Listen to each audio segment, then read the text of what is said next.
नमस्कार दोस्तों। आज हम चर्चा कर रहे हैं बेहद निंदनीय मामले की। एक ऐसा मामला जिसमें देश के एक शीर्षस्थ नेता माने जाने वाले, दलित समाज से आने वाले और कांग्रेस पार्टी के राष्ट्रीय अध्यक्ष मल्लिकार्जुन खड़गे के ऊपर भारतीय जनता पार्टी के कर्नाटक के चुनाव में एक उम्मीदवार है मणिकांत राठौड़। उन्होंने बेहद आपत्तिजनक टिप्पणी की है। इतनी आपत्तिजनक टिप्पणी जिसकी सभ्य समाज में कल्पना तक नहीं की जा सकती। परोक्ष रूप से या प्रत्यक्ष रूप से कहें तो उन्हें धमकी दी गई है। और धमकी देने वाले व्यक्ति ने इस बात का भी लिहाज नहीं रखा कि तकरीबन 51 साल लंबा संसदीय और विधायी करियर है मल्लिकार्जुन खड़गे का। वे देश के अगले प्रधानमंत्री भी बन सकते हैं। और उन पर एक ऐसा व्यक्ति टिप्पणी करे जो विधानसभा चुनाव लड़ रहा हो और विधानसभा चुनाव लड़ने के साथ साथ उसके ऊपर तकरीबन 40 से ज्यादा संगीन अपराधों के मुकदमे दर्ज हो। लेकिन क्या समाज अभी भी इतना सामंती है कि दलित समाज से आने वाले एक नेता के ऊपर इस तरह की टिप्पणियां की जाए? कांग्रेस प्रवक्ता, कांग्रेस पार्टी के वहां के प्रभारी, कर्नाटक के प्रभारी शमशेर सिंह सुरजेवाला की बातों पर यकीन करें तो उनका कहना है कि उन्हें जान से मारने की धमकी दी गई है। हत्या की धमकी खड़गे साहब और उनके परिवारीजनों को दी जा रही है। तो इस तरह के मामलों का इस चुनाव में क्या औचित्य है और चुनाव में क्या भारतीय जनता पार्टी अपनी संभावित चुनाव के परिणाम से इतनी बौखला गई है कि इस हद तक कर्नाटक से ही आने वाले नेता को धमकी देने की नौबत आ जाए, जो देश के शीर्षस्थ नेताओं में शुमार है, राज्यसभा में विपक्ष के नेता हैं, लोकसभा में कांग्रेस के नेता रह चुके हैं, रेल मंत्री रह चुके हैं और आज कांग्रेस अध्यक्ष भी हैं। और इस मुद्दे पर चर्चा के लिए आज हमारे साथ मौजूद हैं लखनऊ विश्वविद्यालय के प्रोफेसर रविकांत जी। रविकांत जी, क्या लगता है आपको, जो नेता विपक्ष की तरफ से मजबूत होने की कोशिश करता है, निजी टीका टिप्पणियां शुरू हो जाती है। एक जमाने में बिहार के मुख्यमंत्री नीतीश कुमार के डीएनए पर सवाल उठाया गया और आज का मामला उससे भी ज्यादा संगीन है।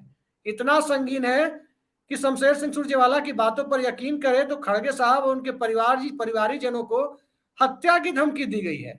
कैसे देख रहे हैं इस पूरे मामले को आप? अभिषेक जी, ये अमृत काल है और इसमें कुछ भी संभव है। जब से भारत की राजनीति में गुजरात मॉडल ने प्रवेश किया है, तब से व्यक्तिगत हमले तो छोड़िए, चुनावी भाषणों में नफरत तो छोड़िए, कर्नाटक के चुनाव में ये जो घटनाक्रम है जो सामने आ रहा है, उसमें इस देश की सबसे पुरानी पार्टी के राष्ट्रीय अध्यक्ष, जो मुझे लगता है कि अब तक का ऐतिहासिक है, वो दलित समाज से आते हैं और वो राष्ट्रीय अध्यक्ष बने हैं। उनके और उनके परिवार की हत्या की साजिश, वो ऑडियो रिकॉर्डिंग है, उसमें धमकी नहीं मिल रही है। दो बीजेपी के नेताओं के आपस की बातचीत है। तो जो कांग्रेस पार्टी आरोप लगा रही है कि क्या मल्लिकार्जुन खड़गे और उनके परिवार को खत्म करने की साजिश की जा रही है, क्या भारतीय जनता पार्टी कर्नाटक में इतनी बौखलाई हुई है, इतनी परेशानी में है? और उससे भी ज्यादा जो आपने सवाल उठाया जाए, जिस नब्ज पर आपने हाथ रखा कि क्या ये समाज अभी भी उतना ही सामंती है कि एक दलित को राष्ट्रीय अध्यक्ष के रूप में वो बर्दाश्त नहीं कर पा रहा है। और इतना ही नहीं है, हो सकता है मल्लिकार्जुन खड़गे कल को प्रधानमंत्री हो। और ये सवाल विपक्ष की तरफ से और आप जैसे पत्रकारों की तरफ से लगातार उठाया जा रहा है कि आजादी के 75 साल के बाद क्या कोई दलित इस देश का प्रधानमंत्री नहीं हो सकता है? आप तो इस बात को भी कहते हैं कि सामाजिक न्याय और अधिकारिता मंत्रालय ही दलित के पास क्यों होता है? क्या वो कभी वित्त मंत्री नहीं बन सकता? क्या उसमें विदेश मंत्री बनने की काबिलियत नहीं है? और मल्लिकार्जुन खड़गे को कल का भारत का प्रधानमंत्री भी माना जा रहा है। तो ऐसे में क्या भारतीय जनता पार्टी को अपने नीचे से जमीन खिसकती हुई नजर आ रही है? क्या नरेंद्र मोदी और जो गुजरात की जो पूरी लॉबी है, जो कर्नाटक में अमूल के जरिए वहां भी अपना उपनिवेश बसाना चाहती है, जहां अंबानी और अडानी के जरिए पूरे देश को आर्थिक रूप से उन्होंने बंधक बना लिया है, क्या वो गुजरात की लॉबी अब मल्लिकार्जुन खड़गे से इतनी घबराई हुई है कि उनके हत्या की ही बात हो रही है? ये कांग्रेस का आरोप है। और अगर इस आरोप में दम है तो भारतीय जनता पार्टी की सरकार को और केंद्र में जो सरकार है उसको इसकी जांच करानी चाहिए। लेकिन मैं इस बात को नहीं मानता, मुझे कोई उम्मीद नहीं, क्योंकि इस देश की वो बेटियां जिन्होंने अंतर्राष्ट्रीय स्तर के मेडल प्राप्त किए, जिन्होंने इस देश की शान को बढ़ाया, जिन्होंने तिरंगे को लहराया, जिन्होंने राष्ट्रगान सुन करके जिनकी आंखों में आंसू आए, वो आज खून के आंसू रो रही हैं जंतर मंतर पर बैठी हुई। लेकिन प्रधानमंत्री नरेंद्र मोदी ने एक बार भी उनसे नहीं पूछा कि आपकी तकलीफ क्या है जी। इसलिए मैं नाउम्मीद हूं। न्याय सिर्फ इस देश में अब इस देश की सबसे बड़ी अदालत में इस देश की जनता करेगी, इस देश का नागरिक करेगा, उसी से उम्मीद मुझे है। और ये जो घटनाक्रम है, मुझे लगता है कि ये बहुत अब सामान्य सी बात हो गई है, क्योंकि राजनीति में जिस तरह के लोग आ गए, और पहले तो एक जमाने में होता था कि अपराधीकरण हुआ था राजनीति का, अब तो शीर्ष पर लोग बैठे हुए हैं। मतलब पहले राजनीति का अपराधीकरण हुआ सर, पहले राजनीति का अपराधीकरण हुआ, अब अपराध का राजनीतिकरण हो रहा है। डेफिनेटली जी। इसमें एक सवाल उठता है कि थोड़ा अगर इसको सामाजिक परिस्थितियों से जोड़कर देखने की कोशिश करें तो 1990 के बाद जो परिस्थितियां बनी, सामाजिक न्याय की ताकतें मजबूत हुई, पिछड़ा वर्ग अपनी राजनीतिक और सामाजिक स्थिति को सुदृढ़ करने में लगा रहा और मजबूती से सामने भी आया। आप सबने देखा सामाजिक परिवर्तन का एक दौर चला। उसके बाद जो एक नए तरह की पॉलिटिकल गोलबंदी शुरू हुई, जिसमें समाज का उच्च तबका जिसको कहते हैं सो कॉल्ड अपर कास्ट, सवर्ण तबका, और समाज का जो दलित तबका कहा जाता है, उनके बीच एक राजनीतिक समझदारी विकसित हुई। उत्तर प्रदेश में मायावती का सत्तारूढ़ होना आप इसी तरह से देख सकते हैं। मतलब घोषित या अघोषित ये समझदारी डेवलप हुई। भक्त चरण दास उड़ीसा में जो बिहार कांग्रेस प्रभारी हैं, वो चुनाव जीतते थे तो सामान्य सीट से ही चुनाव जीतते थे, भले ही वो दलित समाज से आते हैं। आज की तारीख में जो एक सामाजिक रूप से समाज के विभिन्न वर्गों के बीच, चाहे अति पिछड़ा, दलित, पिछड़ा वर्ग, सवर्ण वर्ग, आदिवासी वर्ग, इन सब के बीच एक सामाजिक सामंजस्य की तरफ जब समाज जाने की कोशिश कर रहा है, पीसफुल कोएग्जिस्टेंस की तरफ बढ़ने की कोशिश कर रहा है, फिर इस तरह की बातें, जो सामंती मानसिकता भी जिसके सामने एक छोटा शब्द हो जाता है, इस तरह की यदि उस कथित ऑडियो की बातों पर यकीन करें, क्या आपको लगता है कि बंच ऑफ थॉट की शिक्षा का प्रभाव है, प्योरिटी ऑफ रेस की थ्योरी का प्रभाव है, या कुछ और है? अभिषेक की दरअसल ये वो मानसिकता है जो इन तमाम धर्म ग्रंथों के जरिए और उस पूरी व्यवस्था के जरिए यहाँ तक पहुंची। आजादी के आंदोलन में गांधी, नेहरू, भगत सिंह, बाबा साहब अम्बेडकर, इन सबके अपने वैचारिक संघर्षों से, वैचारिक विद्वता से एक ऐसा नैरेटिव इस देश में बन रहा था जिसे हम लोग समावेशी राष्ट्रवाद कहते हैं, और उन तबकों को स्पेशल राइट्स भी मिले कि जिसके जरिए वो इस देश की मुख्यधारा में शामिल हो सके। दलितों को तो खास करके वो व्यक्ति मिला उनकी नुमाइंदगी करने के लिए जो कोलंबिया यूनिवर्सिटी का अब तक का सबसे ऐतिहासिक और सबसे बड़ा बौद्धिक व्यक्ति साबित हुआ। तो बाबा साहब अम्बेडकर के लीडरशिप में और उनकी खास करके वैचारिक जो आंदोलन है, उसके जरिए इस देश में दुनिया के सबसे बड़े, मैं समझता हूं कि जो साइलेंट रेवोल्यूशन है वो इस देश में हुआ, जहां बहुत तेजी से वो तबका सामने आता है हर फील्ड में कि जो 3000 साल से जिसके मानस को तोड़ा गया था, जिसको आर्थिक रूप से पंगु बनाया गया था, जिसे गुलामी का जीवन जीने के लिए अभिशप्त कर दिया गया था, वो तबका सामने आता है। और ये इस देश के संविधान और इस देश की उस पूरी लोकतांत्रिक भावना और हमारे संविधान, हमारे स्वाधीनता आंदोलन का ही परिचायक है। लेकिन ये ताकतें, मैं बस इसमें एक लाइन और जोड़ दूं कि जो आजादी के आंदोलन के समानांतर हिंदू राष्ट्र का सपना देख रहे थे, जो धीरे धीरे मजबूत होकर के यहां तक पहुंची हैं, वो इस देश में मनुस्मृति को लागू करना चाहते थे। संविधान पर आक्षेप लगाया गया, ऑर्गेनाइजर ने सीधा लिखा कि इस संविधान में कुछ भी भारतीय नहीं है, इसमें मनुस्मृति का विधान नहीं है। तो ये तो वो लोग हैं और वही आज सत्ता में है, इसलिए वो मल्लिकार्जुन खड़गे को राष्ट्रीय अध्यक्ष के रूप में या आने वाले भविष्य में प्रधानमंत्री के रूप में कैसे बर्दाश्त कर सकते हैं। वे अथाह स्थितिवादी लोग हैं, वे लोगों को, जो वंचित तबके के हैं, उनको मनुष्य नहीं मानना चाहते, उनको मानवाधिकार नहीं देना चाहते। ये उसी तरह से सामंती व्यवस्था को लागू करते रहना चाहते हैं, और यही वजह है कि ये इस तरह के ऑडियो सामने आ रहे हैं। और ये तो आ गया, आप उस पूरे समाज के बीच में देखिए ना कि किस तरह की मानसिकता फिर से बहाल हो रही है। तो ये जो हिंदुत्व है वो दरअसल जो सवर्ण पुनरुत्थानवाद है उसका एक उसके नैरेटिव को और उसकी सच्चाई को सामने ला रहा है। रविकांत जी, इसमें आपने देखा होगा, इस ऑडियो को आपने सुना भी होगा।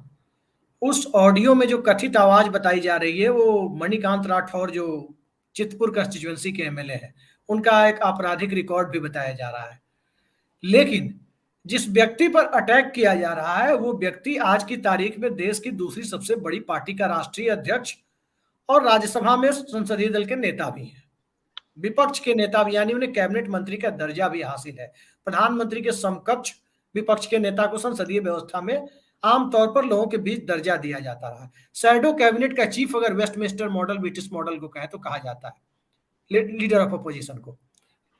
आज की तारीख में मल्लिकार्जुन खड़गे का कद, उनके अनुभवों को देखते हुए, जिस प्रकार की पीड़ा से वो निकले हैं, सामाजिक परिवेश से निकले हैं, उस परिवेश को देखते हुए और उनके यहां तक पहुंचने की संघर्ष गाथा को देखते हुए, यदि मल्लिकार्जुन खड़गे की राजनीतिक तपस्या को देखा जाए, क्या आपको लगता है कि कर्नाटक का चुनाव आएंगे जाएंगे, नेता जीतेंगे हारेंगे, देश तो चलता रहेगा?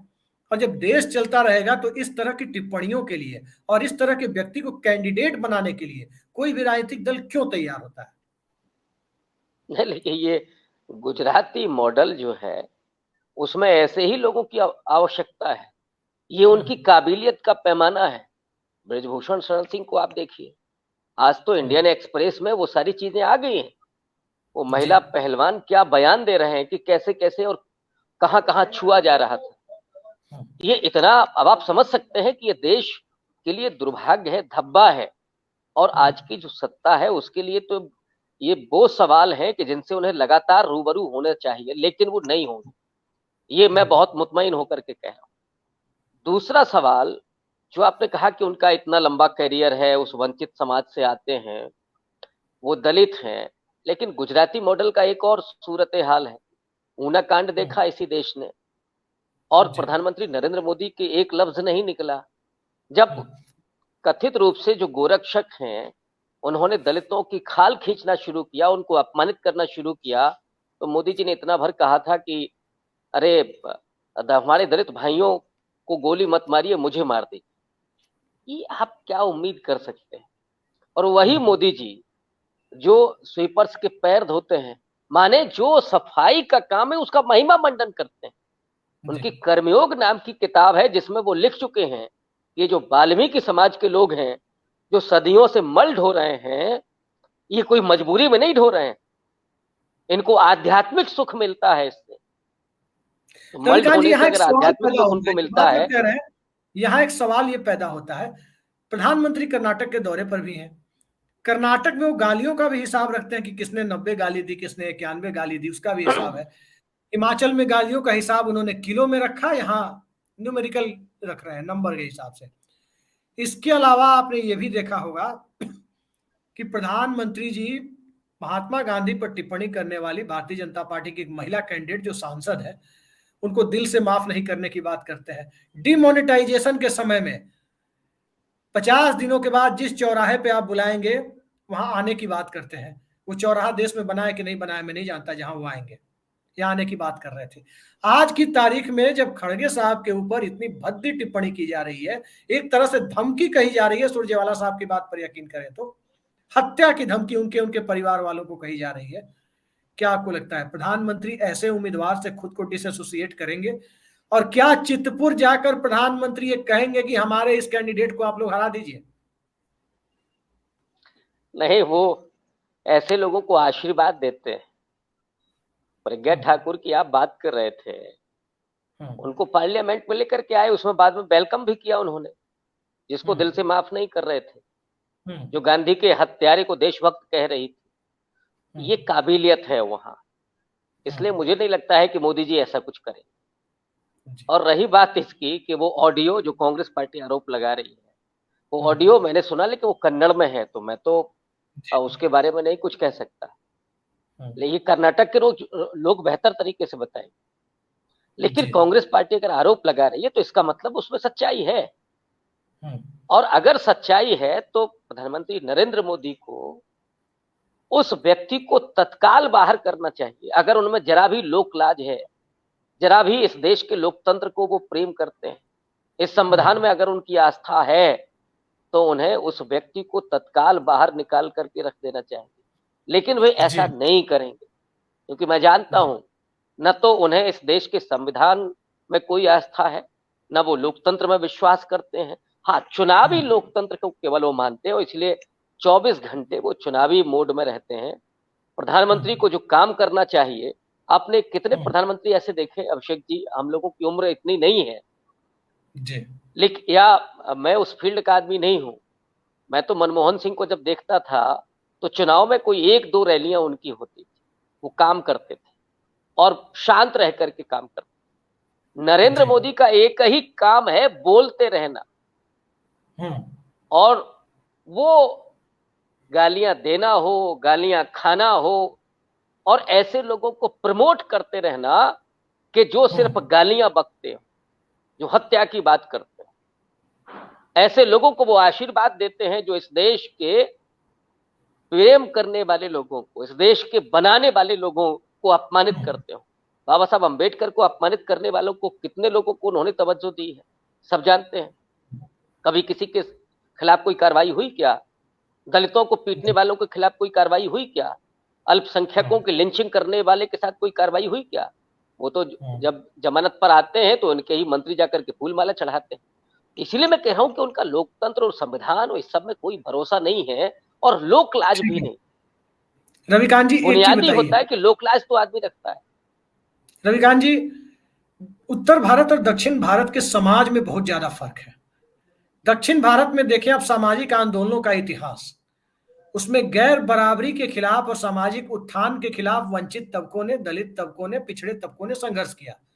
नतीजा वहां के समाज में इक्वलिटी भी आई, और जो समाज के तथाकथित उच्च वर्ण है, बिना उनकी सामाजिक प्रतिष्ठा को ठेस पहुंचाए आप कह सकते हैं कि पिछड़े वर्गों ने तरक्की की, दलित वर्ग के लोगों ने तरक्की की, और आज समाज इक्वलिटी की तरफ अग्रसर काफी हद तक है। बहुत हद तक आप कह सकते हैं कि समाज में उत्तर भारत की तुलना में वहां समानता की तरफ ज्यादा है। उस समाज से इस तरह की प्रतिध्वनि क्यों निकल रही है? अभिषेक जी, मैं फिर से यही बात करूंगा कि ये आज के समय की राजनीति और खास करके गुजरात मॉडल का वो पूरा परिणाम दिखाई पड़ता है। कर्नाटक तो बसवन्ना की जमीन है। जो लिंगायत हैं और बसवन्ना ब्राह्मण थे जन्म से, लेकिन उन्होंने जो कहा वही डॉक्टर अंबेडकर ने कहा, और डॉक्टर अंबेडकर ने बसवन्ना को नहीं पढ़ा था।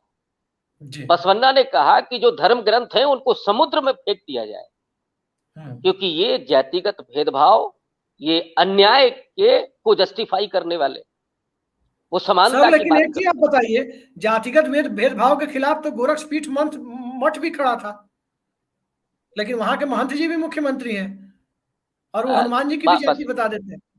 तो जो दूसरी बात आप कह रहे हैं वही है कि बसवन्ना नेता नहीं थे, उनको राजनीति नहीं करनी थी, उनकी राजनीतिक महत्वाकांक्षा नहीं थी, उन्हें उस समाज को बनाना था।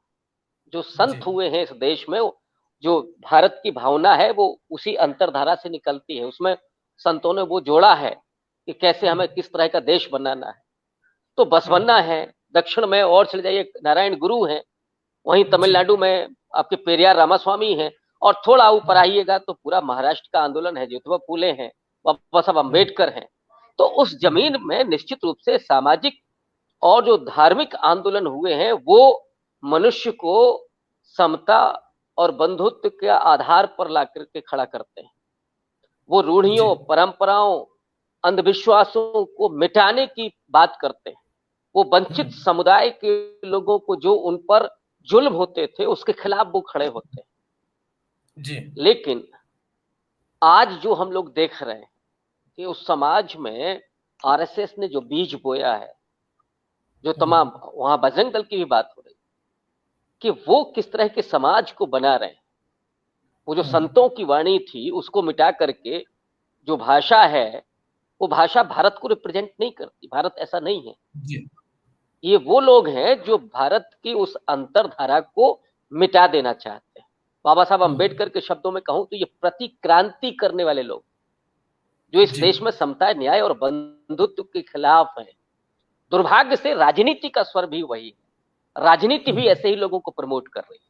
दुर्भाग्य ये है, और इसीलिए एक मल्लिकार्जुन खड़गे नाम का व्यक्ति जो दलित समाज से आता है, वो अगर राष्ट्रीय अध्यक्ष बनता है या कल को प्रधानमंत्री बनने की उसकी उम्मीद है, तो उसके परिवार को मिटाने की पूरी साजिश उस ऑडियो में है, जिसका आरोप कांग्रेस पार्टी लगा रही है। कर्नाटक के चुनाव को खास करके इस ऑडियो विवाद के बाद, इस आपत्तिजनक ऑडियो के सामने आने के बाद आप किस तरफ जाता हुआ देख रहे हैं? अभिषेक जी, कर्नाटक में 17% दलित है, और मल्लिकार्जुन खड़गे जब से राष्ट्रीय अध्यक्ष हुए हैं वो दलित एकजुट हुआ है कांग्रेस के पक्ष में, और जब ये हमला हुआ है मुझे लगता है कि और ज्यादा वो कंसोलिडेट होगा। और सिर्फ दलित ही नहीं, जो इस देश में अमन और चैन को में भरोसा करता है, जो कर्नाटक की तरक्की और कर्नाटक की अस्मिता के साथ है, वो जाहिर तौर पर कांग्रेस पार्टी के साथ लामबंद होगा। और ये मुझे लगता है कि ऑडियो, ये एक चीज यहाँ उठती है, 2004 की बात है, किसी भी दल को कर्नाटक में स्पष्ट बहुमत नहीं मिला था, को याद होगा, और उस वक्त मल्लिकार्जुन खड़गे को मुख्यमंत्री बनने के लिए कहा जा रहा था, लेकिन मल्लिकार्जुन खड़गे ने वहां एक राजपूत नेता को मुख्यमंत्री बनवाया, खुद पीछे हट गए और जेडीएस कांग्रेस गठबंधन से धर्म सिंह को, उनके दोस्त धर्म सिंह, उनको मुख्यमंत्री बनवाया। यानी मल्लिकार्जुन खड़गे की छवि आप इस पूरी घटना के उस परिप्रेक्ष्य में देखें तो एक सबको साथ लेकर चलने वाले नेता की नहीं रही है। बताइए कौन सा ऐसा नेता होगा आज की तारीख में हिंदुस्तान में जो मुख्यमंत्री और प्रधानमंत्री बनने का मोह छोड़ देगा और अपनी जगह किसी दूसरे को बनवाएगा, अपने समुदाय का भी नहीं, वो सवर्ण समाज से आने वाले नेता को उन्होंने मुख्यमंत्री बनाया। फिर उस नेता के प्रति ऐसी टिप्पणी क्यों हो रही है? ये यही वजह है कि वो राष्ट्रीय अध्यक्ष बने। कांग्रेस पार्टी ने और खास करके गांधी परिवार ने मल्लिकार्जुन खड़गे की इसी भावना को समझा और उनको अपना समर्थन दिया। वो नैतिक समर्थन दिया, खुले तौर पर नहीं था। और मैं तो समझता हूं कि मल्लिकार्जुन खड़गे में ये जो भावना है वो बाबा साहब अम्बेडकर के उन सपनों को हमारे सामने लाती है, वो सच को दिखाती है। बाबा साहब अम्बेडकर जब अपने आखिरी भाषण जो संविधान सभा का है 25 नवंबर 1949 का, जिसमें उन्होंने आखिरी हिस्से में कहा कि इस देश का जो दलित और वंचित तबका है वो अब तुम्हारी गुलामी का बोझ ढोते ढोते थक गया है। अगर उसे सत्ता नहीं मिलती है तो वो विद्रोह कर देगा और सत्ता में जाकर के वही न्याय करेगा। तो जो दलित समाज है, जो वंचित समाज है, जो अन्याय का शिकार रहा है, उसके हाथ में जब जिम्मेदारी होती है, कोई पद होता है, कोई प्रतिनिधित्व होता है, असल में वो न्याय करता है। और मल्लिकार्जुन खड़गे ने बाबा साहब के इस भाव को सच्चा साबित किया। और ये काम दलित ही कर सकता है, वंचित तबके का ही व्यक्ति कर सकता है। वरना जो ऑडियो में गालियां दे रहे हैं, जो उनकी हत्या की बात कर रहे हैं, उनके हाथ में अगर सत्ता आ जाए तो क्या करेंगे? ऐसे वो एक कहावत है कि बंदर के हाथ में उस्तरा दे देना, वो क्या करेगा? बड़ी बात आप कह रहे हैं, लेकिन अंतिम सवाल की तरफ हम चल रहे हैं रविकांत जी। इस पूरे परिप्रेक्ष्य में जो भारतीय जनता पार्टी और आरएसएस का, चूंकि हम उससे डिसएसोसिएट करके, अलग करके नहीं देख सकते भारतीय जनता पार्टी के उम्मीदवार को, उनकी राजनीतिक विचारधारा, उनकी जो शैक्षणिक पृष्ठभूमि रही है, जो पॉलिटिकल लर्निंग रही है, उससे अलग करके नहीं देख सकते। बीजेपी की दलित समाज के बीच किस तरह की छवि बनती हुई आपको दिखाई दे रही है, खासकर इस घटना के बाद से लेकर आगामी लोकसभा चुनाव तक? देखिए, बीजेपी और आरएसएस ने दलितों में काम किया, खास करके 80 के दशक में जब दत्तोपंत ठेंगड़ी आते हैं, वहां से उन्होंने दलितों को पॉलिटिकली जोड़ने के लिए और उनका दंगों में इस्तेमाल करने के लिए। और ये बात मैं इसलिए कह रहा हूं कि 2002 के जो दंगे हैं उसका पोस्टर बॉय कौन था? अशोक मोची दलित था। और राजनीतिक रूप से उनको वोट बैंक में तब्दील करना, ये काम किया था आरएसएस और बीजेपी ने। और सब जवाब क्या दिखाया था कि नहीं, देखिए हम तो जाति को मानते ही नहीं, हम तो जी लगा करके बात करते हैं। लेकिन असलियत यह है कि जब उनके पास सत्ता है तो उन्होंने दलितों पर होने वाले अत्याचार पर कभी एक बात नहीं कही, बल्कि कई बार तो ये लगता है कि तमाम उनके संगठन, जो आनुषंगिक संगठन है जिनको वो जोड़ते नहीं है अपने से, उन संगठनों ने कितनी ऐसी घटनाएं होंगी जहां लोगों को पीटा, लोगों को अपमानित किया, उत्तेजक नारे लगाए, उन पर एफआईआर दर्ज कराई। ये हम सब देख रहे हैं पिछले 8-9 साल। जी तो अब जो दलित समाज है, और ऊना कांड पूरा देख, जगदीश मेवाणी वहां से निकल करके आते हैं, जी उत्तर प्रदेश में चंद्रशेखर कैसे निकल करके आते हैं, हम्म, प्रकाश आंबेडकर कहाँ कैसे निकल करके आते हैं। तो दलित समाज वो समझ रहा है आरएसएस की इस कुटिल चाल को भी, और बीजेपी की जो ब्राह्मणवादी और सामंतवादी जो राजनीति है और मनुस्मृति को लागू करने का जो इनका सपना है उसको समझ रहा है, और इसीलिए वो धीरे धीरे खड़ा हो रहा है। वो चाहता है उसी संवैधानिक दायरे में, क्योंकि बाबा साहब ने जो लोकतंत्र दिया, जो संविधान दिया, और उन्होंने कहा था कि क्रांति अब इसी के जरिए हो, तो उसी के जरिए वो लोकतांत्रिक तरीके से बदलाव चाहता है। बदले की भावना से वो काम नहीं करना चाहता। उस बदलाव के लिए वो एक संक्षिप्त जवाब हम आपसे चाहेंगे रविकांत जी। मल्लिकार्जुन खड़गे देश की सबसे बड़ी पार्टी के अध्यक्ष हैं, सबसे भाजपा के बाद जो सबसे बड़ी पार्टी है उसके अध्यक्ष हैं। दो चेहरे विपक्षी एकता की बुनियाद डालते हुए दिख रहे हैं, एक मल्लिकार्जुन खड़गे, दूसरे नीतीश कुमार। क्या आपको लगता है कि आने वाले वक्त में नीतीश कुमार को भी मानसिक तौर पर इस प्रकार के घृणित बयानों के लिए तैयार रहना चाहिए? बिल्कुल रहना चाहिए। एक बार तो डीएनए वाला हो ही गया था, लेकिन नीतीश कुमार ने पलटवार किया था और पूरे चुनाव को पलट दिया था। इसलिए मुझे नहीं लगता है कि बीजेपी इस तरह की कोई गलती करेगी, लेकिन इनकी जिस तरह की भावना है और जिस तरह की जबान है वो तो करेगी। हालांकि पलटवार के लिए भी तैयार रहना चाहिए। मल्लिकार्जुन खड़गे थोड़े शिष्ट किस्म के व्यक्ति, वो राजनीति में उस तरह की भाषा उनको नहीं आती, वो पलटवार उस तरह से नहीं करते, इसलिए वहां पे आप हत्या की साजिश और इस तरह की कहानियां सुन रहे हैं। नीतीश कुमार वो मगध की जमीन से आते हैं, बिहार से आते हैं, और वो जमीन है जो सम्राट अशोक की है, जो बुद्ध की जमीन है, वहां पर इनको मुंह की खानी पड़ेगी। और कर्नाटक में भी आप देखिएगा, मुझे लगता है कि इस बयान का असर जितना होगा वो बीजेपी को पलट देगा। बीजेपी की जो स्थिति थोड़ा सा भी बढ़ती हुई लग रही थी, मुझे लगता है कि इसके बाद वो कमजोर होंगे और दलित वहां पर कंसोलिडेट होगा कांग्रेस पार्टी के साथ, और तमाम लोग मल्लिकार्जुन खड़गे के साथ भी एकजुट होंगे, विपक्ष के लोग भी एकजुट होंगे। शरद पवार का भी नाम उसमें हमें लगता है जोड़ना चाहिए। जिस तरह से शरद पवार के लिए लोगों ने टेलीफोन किए, मल्लिकार्जुन खड़गे को लेकर के भी लोग एकजुट होंगे, और इसका नुकसान बीजेपी को झेलना होगा। निश्चित तौर पर जिस प्रकार का एक बेहद निंदनीय बयान भारतीय जनता पार्टी के उम्मीदवार के द्वारा कथित तौर पर दिया गया है और वो उसका कथित ऑडियो वायरल हो रहा है, उस ऑडियो के बाद भारतीय जनता पार्टी को समरसता और सामाजिक एकता और समरसता की बातें जो बीजेपी करती रही है, हिंदुत्व की बातें करती रही है, वो पूरा का पूरा हिंदुत्व और समरसता का उनका नैरेटिव सवालों के घेरे में आकर खड़ा हो गया है।